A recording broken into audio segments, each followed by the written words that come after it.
Você está no canal Eu Estudo a Lição com o pastor Samuel Camilo. Hoje é segunda-feira, dia 15 de novembro, e o tema que estudaremos na nossa lição da Escola Sabatina será Sem Meio Termo. Existe uma série de textos que são apresentados no nosso guia de estudos, que servirão como base para o nosso estudo de hoje. Gostaria de lê-los com você. O primeiro deles, João capítulo 3, verso 16.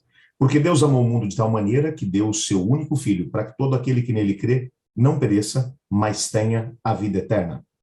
Gênesis capítulo 7, versos 22 e 23. Tudo o que tinha fôlego de vida em suas narinas, tudo o que havia na terra seca morreu. Assim foram exterminados todos os seres que havia sobre a face da terra, o homem e o animal, os répteis e as aves do céu, foram extintos da terra.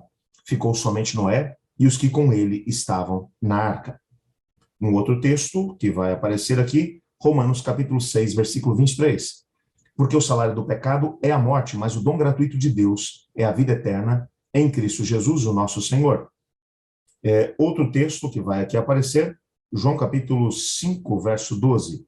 Aquele que tem o Filho tem a vida, aquele que não tem o Filho de Deus não tem a vida. Mateus capítulo 7, versos 24 a 27. Todo aquele, pois, que ouve essas minhas palavras e as pratica, será comparado a um homem prudente que edificou a sua casa sobre a rocha. E caiu a chuva, transbordaram os rios, sopraram os ventos e deram com ímpeto contra aquela casa, que não caiu, porque foi edificada sobre a rocha. E todo aquele que ouve essas minhas palavras e não as pratica, será comparado a um homem insensato que edificou a sua casa sobre a areia.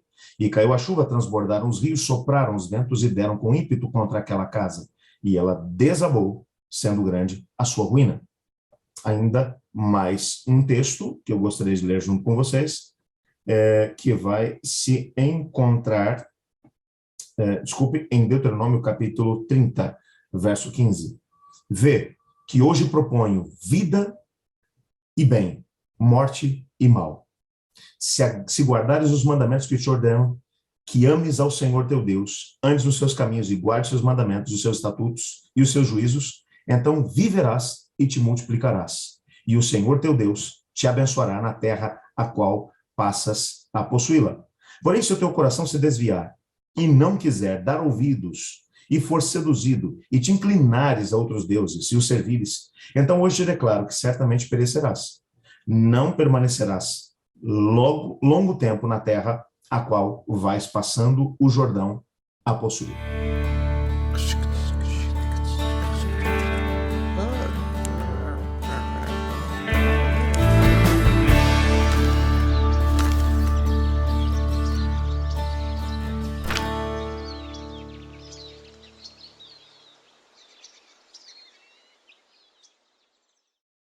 Esses textos nos mostram uma realidade muito clara a respeito da maneira como o Senhor Deus lida com o ser humano.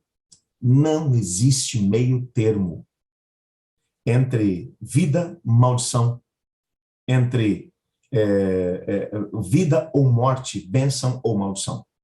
São apenas dois caminhos. O Senhor Jesus chegou a falar sobre isso enquanto esteve aqui na Terra. Ele mencionou, existe um caminho que é largo e espaçoso e muitos são aqueles que vão por ele. E um outro que é estreito e apertado, e poucos são aqueles que escolhem seguir por ele. A Bíblia como um todo vai mostrar para a gente que existem apenas dois caminhos.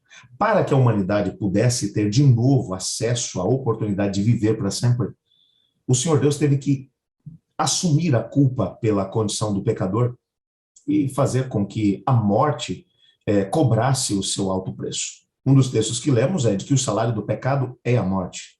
Mas o dom gratuito de Deus é a vida eterna em Cristo Jesus. Para que nós pudéssemos ter a oportunidade de escolher viver, Deus teve que morrer em nosso lugar.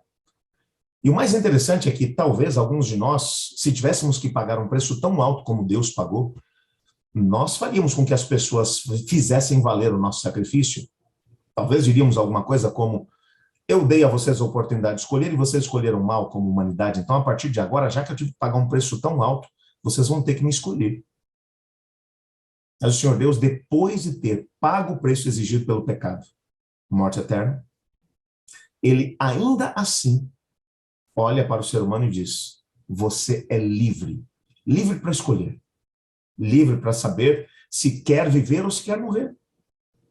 Parece uma coisa irônica, mas quando nós olhamos para o nosso planeta hoje, nós percebemos tantas pessoas que perderam a razão para viver. Gente que chega às vezes no auge da vida, como há algumas semanas atrás, um colega de ministério me mencionou, um menino de 16 anos, que deixou uma carta terrível, dizendo: não tenho mais razões para viver, então não chorem por mim.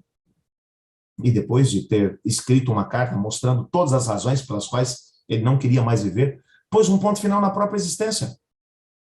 Como uma pessoa de 16 anos de idade não tem razão para viver, com uma existência toda pela frente?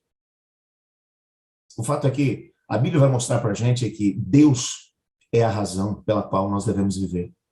Encontramos apenas felicidade, motivação para viver, quando caminhamos com o Senhor Deus. Sem Deus, nossa existência não faz sentido. Por isso o Senhor Deus, ele vai deixar claro: eu não quero que você tenha uma vida de infelicidade. Não vou te obrigar a viver. Se você não quiser viver, tudo bem, eu vou aceitar. Você pode escolher morrer. Você pode escolher a morte. A vida não é a única opção. É lógico que quando a gente olha para uma situação dessa, fala: gente, mas a vida eterna, diante da morte eterna, não, a escolha é quase que óbvia. Deve ser vida. Por isso, Moisés, quando vai escrever sobre o tema, ele diz: escolham, portanto, a vida, para que vivam vocês e os seus descendentes. É claro que para podermos escolher viver, nós temos que escolher também ter uma razão para poder viver. O que dá sentido à nossa vida é termos a convicção de que o Senhor Deus nos criou com um propósito, nós não somos um acidente cósmico. Hoje eu sou capaz de poder dizer a vocês que eu tenho muitas razões para poder viver. Deus me deu um ministério fantástico. Cada vez que eu vejo uma pessoa tomando uma decisão ao lado de Cristo Jesus, isso me motiva a continuar vivendo. E eu tenho dito para Deus: Senhor, a razão para poder viver é salvar pessoas para o teu reino. Eu vejo a história do meu avô, por exemplo. O meu avô já estava no auge dos seus 82 anos, quando descobriu que estava com Alzheimer. E nessa altura, os filhos se uniram para poder dar a ele de presente um sítio. Queriam comprar um sítio para ele poder viver, aqui na Grande São Paulo.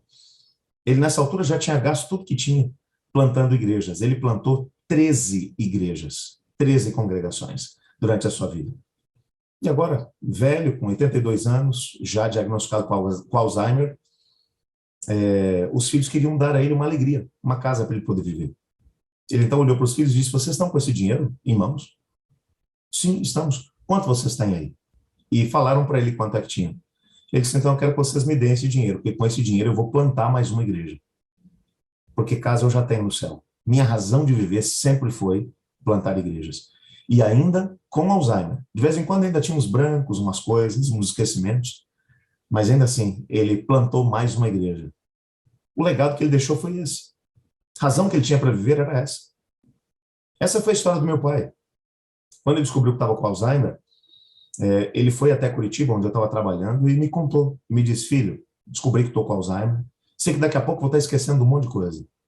Mas enquanto eu ainda estou com a minha mente boa, eu vou gastar cada momento que eu tenho plantando igrejas. Meu pai plantou 15 igrejas no decorrer da sua vida. A última delas, ele plantou enquanto ainda, quando já soube que tinha o Alzheimer. Ele parou quando se esqueceu.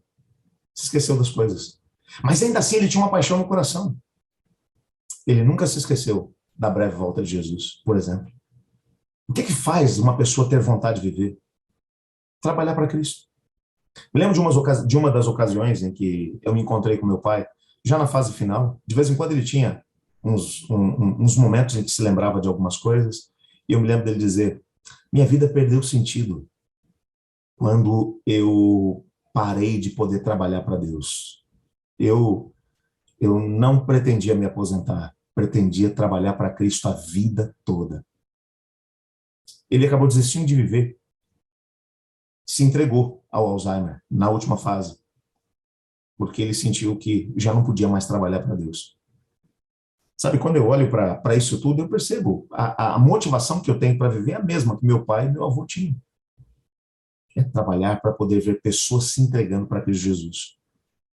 Quando Deus olha para a gente e diz: escolha a vida, é porque não tem meio termo. Ou você tem vida ou morte, é bênção ou maldição. Por isso Jesus diz, quem não está comigo, está contra mim. Quem comigo não ajunta, espalha. Mas hoje nós podemos escolher viver com Cristo. Viver com um propósito. E esse propósito é um envolvimento total e completo na missão de Deus. Eu oro a Deus para que eu e você possamos fazer isso. Vamos orar por isso? Obrigado, Senhor, porque entendemos que não existem meio termos dentro da nossa vida religiosa, da nossa vida espiritual. Queremos viver, mas para isso queremos também uma razão para viver. Ajuda-nos a encontrarmos o propósito da nossa existência. Pois é, em nome de Jesus que oramos. Amém. Eu estudo a lição. E você?